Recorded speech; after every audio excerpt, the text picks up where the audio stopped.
Queridos, eu vou ler outro texto para que através dele eu possa transmitir o que está no meu coração. Portanto, na mesma epístola, capítulo 11, versículos 16 e 17.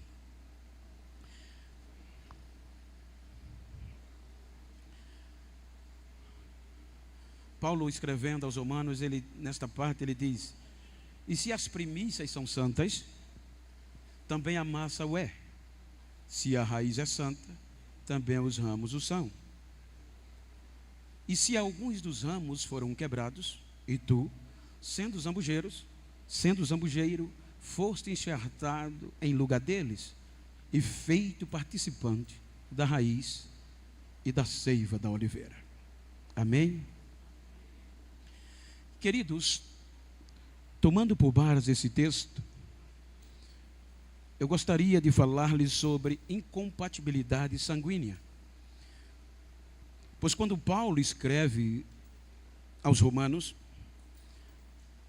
alguns pesquisadores acreditam que esta carta, quando Paulo escreveu, foi diretamente para um grupo gentil, tendo em vista que, se nós lermos Atos 18, versículo 2, os irmãos vão observar, Atos 18, 2, que houve um decreto por parte do imperador Cláudio, que era o imperador até 54 depois de Cristo, e achando um certo judeu chamado Áquila, natural de Ponto, que havia pouco, e achando um certo judeu por nome Áquila, natural do Ponto, que havia pouco tinha vindo da Itália, e Priscila, sua mulher, pois, entre aspas, Cláudio tinha mandado que todos os judeus saíssem de Roma, fecha aspas.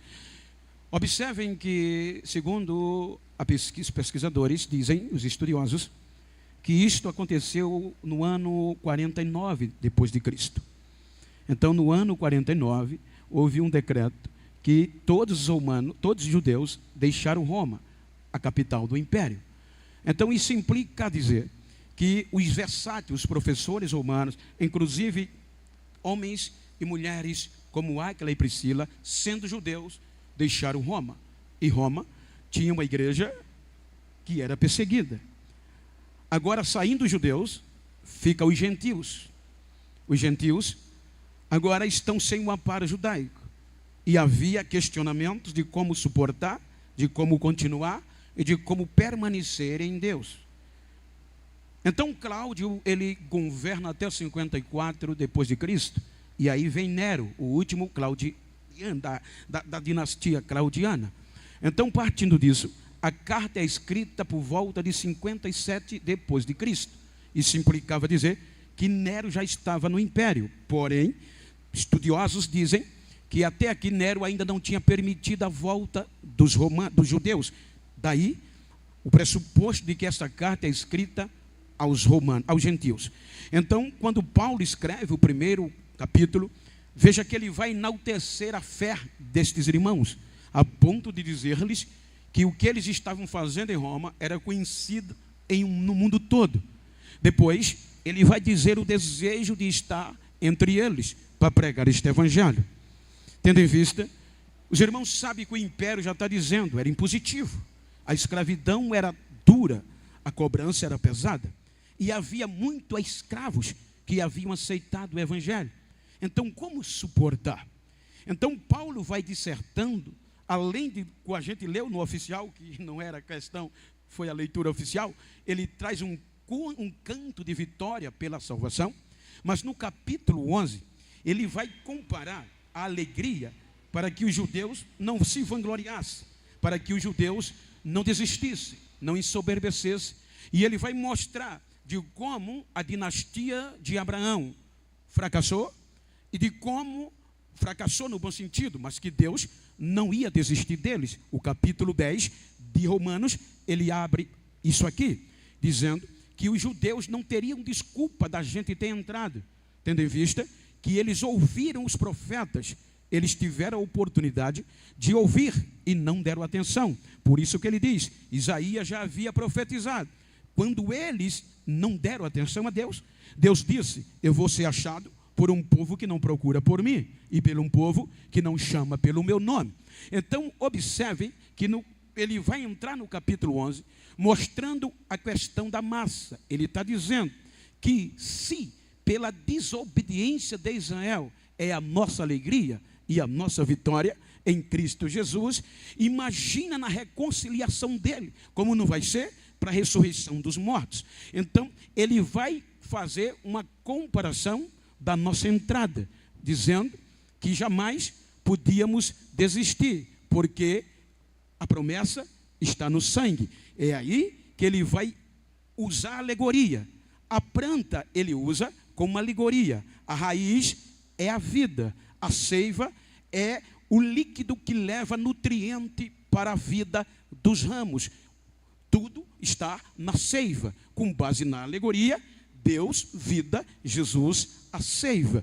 Então, observe que quando nós olhamos para a chamada judaica, ela começa no capítulo 12. E veja que não é fácil, por isso que eu estou dizendo, está no sangue.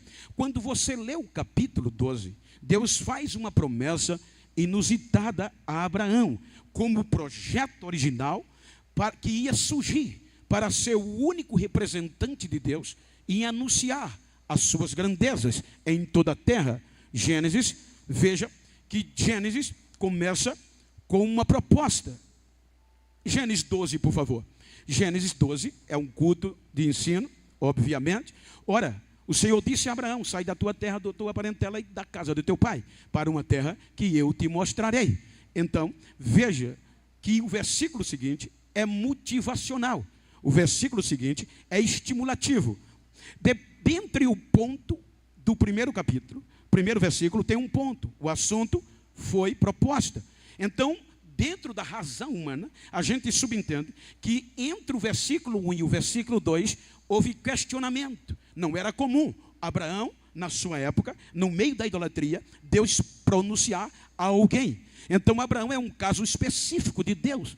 Então, obviamente, usando a razoabilidade humana, houve questionamento. Ele pergunta, e aí Deus vai motivá-lo, porque isso aí é motivacional. Eu vou te engrandecer, eu vou fazer você grande e uma grande nação. Eu vou abençoar e vou engrandecer o teu nome, vou te tornar famoso, e tu vai ser uma bênção. Veja que é tudo motivacional. O versículo seguinte, aí ele diz o objetivo. O objetivo, no versículo seguinte, é, por favor, assim. Volta um versículo, por favor. E tomou Abraão, volta mais um versículo. Abençoarei os que te abençoarem, e amaldiçoarei os que te abençoarem. E em ti serão benditas todas as famílias da terra. Depois que Deus motiva Abraão e diz o objetivo, ele acredita. E acreditando, ele sai debaixo de uma promessa. Qual era a promessa? Sanguínea, porque Sarai não tinha filho. E a decepção para um homem na época era uma mulher estéril, por alguns motivos familiares. Se a mulher não tinha filho, ele perdia o direito de reunião. Ele não, mesmo participando na reunião da família, ele não tinha voz de decisão. Ele não tinha direito à voz, porque a mulher era estéril e ele não tinha filho. Então Deus motiva ele no sangue, naquilo que fervia, naquilo que podia gerar filhos. Então Deus promete a ele dar uma nação, gera filho. E baseado nisso, ele não deixa Sarai para trás. Ele, confiante na sua promessa, pega Sarai e vai. Porém, ele vai sem caminho, ele vai sem casa, ele vai numa promessa. 10 anos depois, ele está sendo no momento de ser aplaudido. É quando no capítulo 14 ele tem uma façanha que com poucos homens ele vence uma guerra de 5 reis e ele sai vitorioso. No capítulo 14 ele mostra que é crente, ele vem com a vitória, ele dá o dízimo, ele enaltece a Deus e não quer nada que o homem lhe desse, acreditando que Deus ia enriquecê-lo. Mas quando ele chega no capítulo 15, o fracasso vem, a vontade de parar vem. 10 anos depois, ele está querendo desistir, porém não podia mais, porque estava no sangue. Então observem que a promessa leva ele para se enclausurar. É a primeira vez no registro bíblico que ele questiona a Deus. Porque ele está tão para baixo, ele está tão desanimado, que é necessário Deus vir. E Deus diz: sai da tenda, depois de um processo de diálogo. Porque o diálogo foi tão decisivo que Deus, quando apareceu, Abraão, a promessa que eu te fiz está de pé. Veja que ele vai questionar. Ele diz: como está de pé? Que até agora eu estou sem um herdeiro, e o único que eu tenho é o Damasceno Eliezer, e não é do meu sangue. Aí o capítulo 15, versículo 4, veja que Deus entra de novo no sangue e diz: e veio a palavra do Senhor a ele dizendo: este não será o teu herdeiro, mas aquele que de ti será gerado será o teu herdeiro. Gerado vem de geração, geração vem de genealogia, vem do sangue, é a ramificação de uma família. Aí ele motiva Abraão, anima Abraão. Abraão não pode mais desistir. Então veja que no versículo 13 do próprio capítulo, Deus vai dizer que a promessa está de pé. Capítulo 15, versículo 13 diz: então, capítulo 15, versículo 13, se salvo engano, por favor, é esse aí que está na tela? Veja que ele diz: então disse a Abraão: saiba de certo que peregrina será a tua semente em terra que não é sua, e sevelhão e afligilão por 400 anos. Observem que Deus está dizendo a Abraão que o que ele prometeu vai gerar uma geração tão poderosa, e vai chegar em uma terra que não é dele. Por 400 anos vai ser escravizada. Até aqui Deus não tem referência sanguínea como para dizer, a partir de Abraão, aí vai passar cerca de 567 anos. Israel está onde? No Egito. Já uma geração escravizada por Faraó. Então, observe que agora Deus vem no capítulo 2 do Êxodo. Por favor, versículo 1. Agora, Faraó quer matar, quer destruir a geração de Israel. E aonde? No contexto sanguíneo. Como? Ele diz: todo homem que nascer, mata. Ou seja, se não vai ter homem, então ia ter que gerar por outros povos, e aí perdia a originalidade. Aí Faraó vai mandar eliminar o contexto genealógico, o contexto da geração, e quer matar todo homem. Aí olha Deus usando o sangue da geração. E foi-se um varão da casa de Levi e casou com uma filha de Levi. Ou seja, de onde vem Levi? De Jacó. E de onde vem Jacó? De Isaac. E de onde vem Isaac? De Abraão. Veja que Deus está usando a geração sanguínea para o seu povo. Aí ele vai, por favor, o versículo vai dizer, versículo 8, por favor: e a filha de Faraó agora disse-lhe, vai, e foi a moça e chamou a mãe do menino. Sintetizando, estou correndo para dar tempo. Observem que o menino nasceu. A Bíblia, no capítulo 2, vai apresentar Moisés. O menino nasceu, foi salvo por um milagre, intervenção de Deus. Sendo salvo, ele agora está escondido 3 meses, não dá mais para esconder. Joga no lago do rio Nilo. O rio Nilo, ele era sagrado, era mais fácil, era menos punitivo você matar uma pessoa do que contaminar a água do rio Nilo. Joga no sagrado. O menino está no sagrado. O menino vai no Nilo, o vento sopra, engancha nos juncos. A filha de Faraó vai tomar banho, vê o menino. Aí agora Miriam vai andando para ver o que acontecia. Aí diz que conhece uma mulher que podia amamentar. Vocês sabem a história, não vou ter detalhe. Então a mulher agora vem, ele vem como menino. Versículo 10. No versículo 10 diz o texto: sendo menino já grande, veja que ele apresenta menino, apresenta já grande, ele veio a filha de Faraó. Isso aqui há uma divergência entre os estudiosos. Uns dizem que foi com 3 ou 4 anos, que era o desmamar. Mas há um pouco que defenda que ele tinha 12 anos, quando se tornou menino já grande, que era o tempo de Joquebede impregnar no coração, no sangue da mente, que ele era o libertador, que ele era chamado por Deus para libertar Israel. Então ele começou a saber quem era logo aí. Versículo 11, e aconteceu naqueles dias, que sendo Moisés, esta versão diz já grande, e outra diz homem feito, aqui 40 anos, com 40 anos, ele agora estava no topo, ou seja, 30% de vida, estudou nas melhores faculdades, estudou todo tipo de ciência. Ciência é matéria, conhecimento, ou racional, ou por a vida, a experiência de vida. Então Moisés, com 40 anos, chegou aonde qualquer homem queria chegar.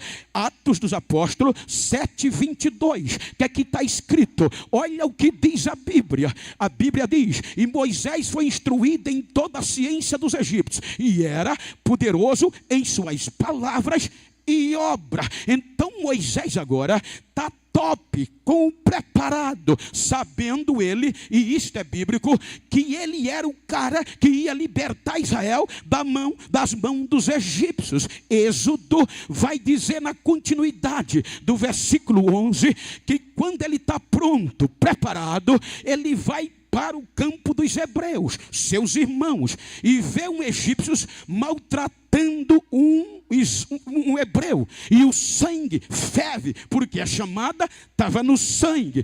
Aí ele vai, e agora ele mata, olha para um lado, olha para o outro, não vê ninguém, mata o egípcio e joga na areia. Era a hora dele bombar, era a hora que ele fez isso, para apresentar-se, para Israel saber que ele era o cara. Era a hora de bombar, se fosse hoje, de os seguidores, no outro dia, o YouTube está tremendo. Vocês não sabem o que é o nome.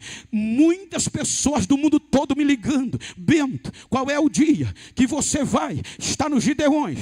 E ficavam tristes, porque eu digo: olha, eles me chamaram 10 vezes, mas eu não podia ir, porque eu estava no final de semana passado na Suíça, preguei na Itália, e este final de semana tive que ir para Nova York. Cheguei hoje de madrugada, então não tinha como conciliar. Então aqui era o dia que Moisés matou o egípcio e disse: agora eles vão saber quem sou eu. 40 anos, pronto, preparado. Aí diz a Bíblia, no dia seguinte, Êxodo capítulo 2, a partir do versículo 11, a história está lá. Ele mata, vai para casa, e no dia seguinte ele volta. E volta para quê? Para ver o burburinho, para dizer: o libertador chegou, o cara chegou. Mas quando ele chega lá, não foi o que deu certo. Ele estava pronto cientificamente, academicamente, tinha poder de fala, persuasão de fala.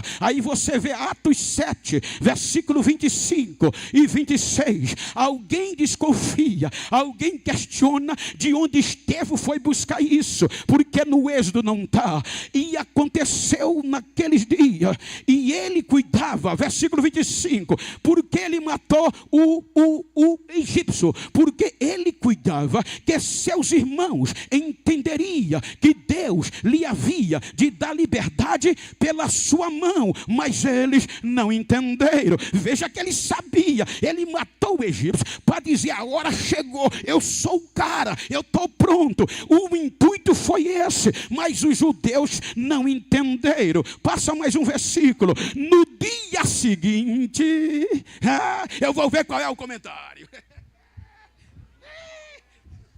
Eu vou ver o que é que estão dizendo de mim. Aí não tem comentário. E não tem briga mais de egípcio, são 2 crentes. E ele chega como libertador. Gente, vocês são irmãos. Para que estão brigando um com o outro? Aí um disse: quem te pôs como juiz sobre nós? Está pensando que eu não vi o que tu fizesse ontem? Tu mataste o egípcio e escondeste da areia. Quer matar a gente também? Aí ele disse: a casa caiu. O homem com 40 anos, hora de subir, vai ter que fugir, decepcionado, e desaparece para o deserto de Midian, sem apoio familiar, procurado de morte, fugitivo. Vai entender, e vai se acampar de favor, esquece as promessas, se conforma do deserto, forma família no deserto, se torna membro da família do Jetro. Agora, para sobreviver, vai tomar conta de um rebanho de ovelha, subindo o Sinai e descendo. A planície do Sinai, eu tive o prazer de passar lá. É uma sarça aqui, outra com quilômetros. Ele batia aquilo tudo. E no Egito, não era lembrado mais. Não tinha nome. Não tinha mais mamãe, não tinha mais papai. Miriam não podia proteger. Com 40 anos de vida, ficou pronto. Agora com mais 40, o que ficou pronto se perde. 40 anos, vai tudo embora. O poder de fala desaparece. Poderoso em obra, não tinha mais. Esquecido, abandonado. 2/3 da sua vida foram embora. 80 anos. Acabado, esquecido e jogado num deserto, sem vida. 30% só para viver. 33%, porque 2/3 já tinha se passado. Quem olhava dizia: acabou, presta mais não. Não era mais lembrado. Escanteado. 2/3 da vida se passaram. Quando não prestava mais, se preparou o máximo, foi esquecido e não viu Deus cara a cara. Quando alguém dizia: sumiu, acabou, parece que morreu, aí sai num dia comum e vê algo sobrenatural, a sarça queima. E Deus não manda mensageiro, é o próprio Deus que vem. Então olhe para quem está ao seu lado e diga: nem tente fugir, filho. Está no sangue.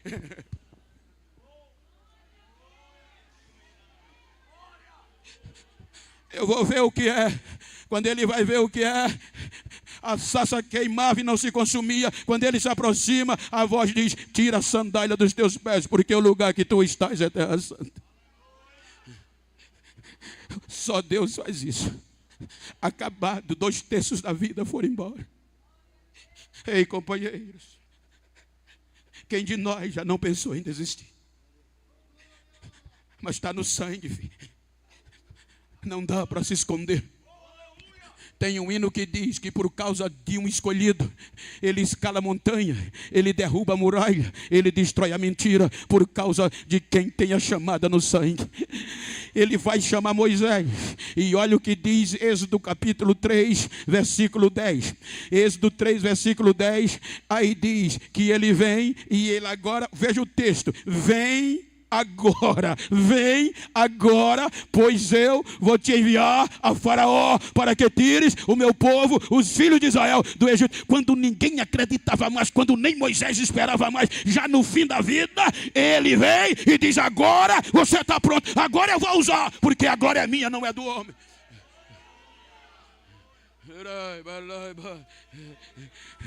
Jadiel via eu carregando menino na cocunda nos cultos. Jadiel via a gente lavando banheiro. Completei 45 anos e alguns dirigentes chegavam zoando da minha cara. E um dia me disse: ficou velho, 45 anos. Com 45 anos, Deus disse: vem agora que eu vou abrir as fronteiras. Está no sangue. Veja o que é que diz Moisés, versículo 11. Moisés diz o quê? Então Moisés disse: quem sou eu? Você vai encontrar umas 5 desculpas, Moisés dizendo não e Deus dizendo sim. Eu não sei falar, eu vou te dar quem fale por você. Eu não sou mais ninguém, agora é que você está pronto, quando não é mais nada. Agora eu vou te mostrar. Nos últimos 40 anos de Moisés, ele viu milagre, ele viu as 10 pragas do Egito, ele arrebentou com o Egito. A Bíblia diz que nos últimos 40 anos, ele falava com Deus cara a cara, que nem era 2 amigos. Ainda tem jeito, não dá para fugir, companheiro.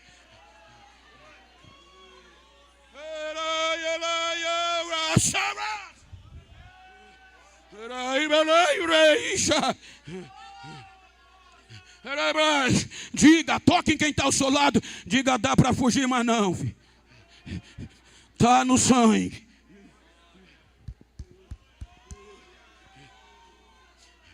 Hoje o que é que Paulo está dizendo? A corrente sanguínea para Israel. E nós, Efésios capítulo 2, estávamos no mundo, vivendo na nossa concupiscência, fazendo a vontade da carne, servindo as potestades do mal, ou seja, sem aliança com Israel, sem paz, sem Deus no mundo. Estávamos nós não tínhamos como entrar, porque não fazíamos parte do sangue, não fazíamos parte da compatibilidade sanguínea de Israel. Então Israel vem e Israel chega ao cúmulo do absurdo. Vai, e Deus disse pela boca de Isaías, e Paulo faz referência no capítulo 10 aos Romanos: eu estendi as minhas mãos toda a vida para um povo desobediente e rebelde, a ponto de Deus chegar ao cúmulo de enviar o próprio filho para restaurar Israel. É aí que Paulo diz que eles rejeitaram a justiça de Deus e o próprio Filho de Deus. Aí a Bíblia diz que ele veio para os que eram seus, mas os seus não receberam. E agora o Evangelho, as grandezas de Deus, precisa ser pregada, precisa continuar. E como que não tem quem ser enviado? E como se ouvir se não tem quem pregue? Poderia continuar, porque o crer vem pelo ouvir, e o ouvir a mensagem de Cristo. Então Paulo vai dizendo que não tinha mais. E o que é que podia fazer? Como Deus ia usar? Não tinha como usar a gente, porque a gente não tinha compatibilidade, porque o sangue no nosso corpo, na genealogia do corpo humano, ele é responsável para transportar os nutrientes, os oxigênios, e promover a renovação do oxigênio. E para isso o coração tem que bater, ou seja, o coração é o músculo que mais trabalha no corpo, 24 horas. Enquanto o coração bate, o sangue corre. E Moisés ficou velho, o coração não batia tão forte, o sangue já não corria bem, mas Deus não desistiu dele, porque quanto mais abatimento cardíaco, mais velocidade no sangue, mais oxigênio e mais nutrientes são transportados. Agora imagina, quando Deus precisava, Israel rejeitou a massa genuína, a massa santa, os ramos verdadeiros, ligado na raiz e na seiva. Aí Paulo diz, o que é que era preciso fazer? É aqui que a expressão, o sangue de Jesus tem poder, é aqui. Porque como colocar que a natureza dizia, não pode, o sangue não é compatível, o sangue deles não tem como enxertar na oliveira oliveira, porque é contra a natureza. Aí vem, o que é que ele vai fazer? Tem que fazer o processo. Aí Paulo diz que Deus pegou a gente contra a própria natureza e vai enxertar na oliveira verdadeira. Os ramos verdadeiros se quebraram. Aí o que é que o sangue de Jesus faz? Jesus vem, dá a vida, salva a gente. E quando salva a gente na ressurreição, aí Paulo diz: vocês foram cortados do natural zambujeiro, porque contra a própria natureza foram enxertados. Porque se os ramos verdadeiros foram quebrados, vocês foram enxertados no lugar dele, e agora são participantes da raiz e da seiva. Agora é compatível, agora é compatível, agora é compatível. O sangue de Jesus nos purificou de todo o pecado.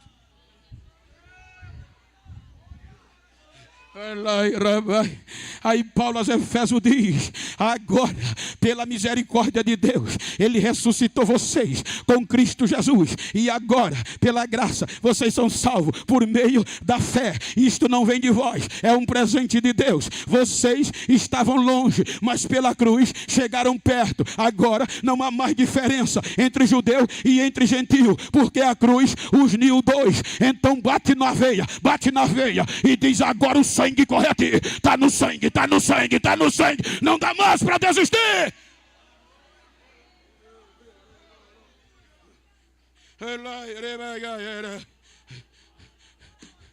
O sangue de Jesus nos perdoou de todo o pecado.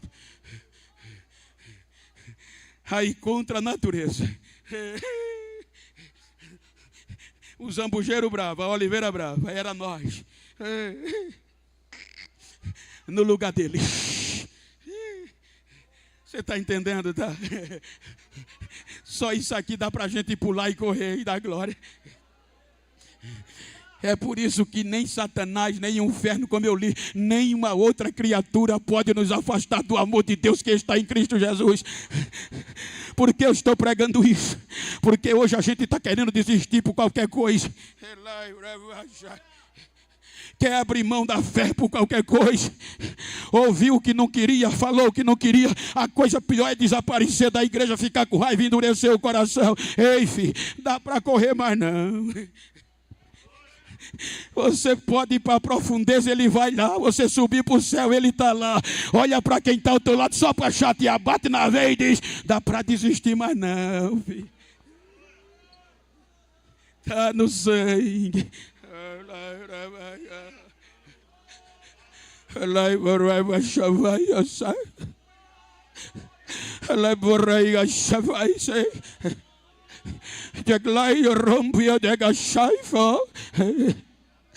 Você ainda serve. Abraão desanimou, mas Deus o revivou. Moisés desistiu, Deus foi atrás. Todos desistiram e Deus foi atrás. Capítulo 1 de Mateus. Por mais estudioso que você seja, ou leigo, Mateus capítulo 1, Novo Testamento, o sangue, genealogia, livro da geração de Cristo, filho de Davi. Filho de quem? Ele pega o sangue. Romanos 8, 16. Ele está dizendo agora para os gentios: o mesmo Espírito testifica com o nosso Espírito que somos filhos de Deus. Ou seja, nós não recebemos espírito de medo, nem de covardia, nem de desistência. E se nós somos filhos, logo somos herdeiro também, herdeiro de Deus e co-herdeiro de Cristo. Se é certo que com Ele padecemos, com Ele também seremos glorificados. Está no sangue. Agora a gente está na família. Agora a gente está na família.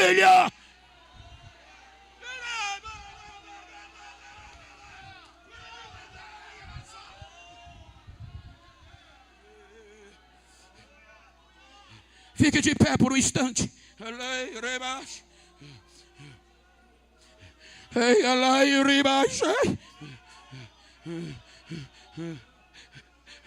Se você puder, estiver perto de uma pessoa do mesmo sexo, foi íntima, vira para ela aí. Me ajuda aqui, Meira, por favor. Pastor Meira, vira para ele assim como eu estou com o pastor Meira. Prega comigo, conclui comigo. E diga para ele, não estou nem aí. Quero nem saber como você chegou aqui. Se os cacos, se os bagaços, querendo desistir, querendo entregar tudo. Diga para ele, dá para desistir mais não, filho. Dá para correr mais não. Está no sangue. Está no sangue. Abraça ele.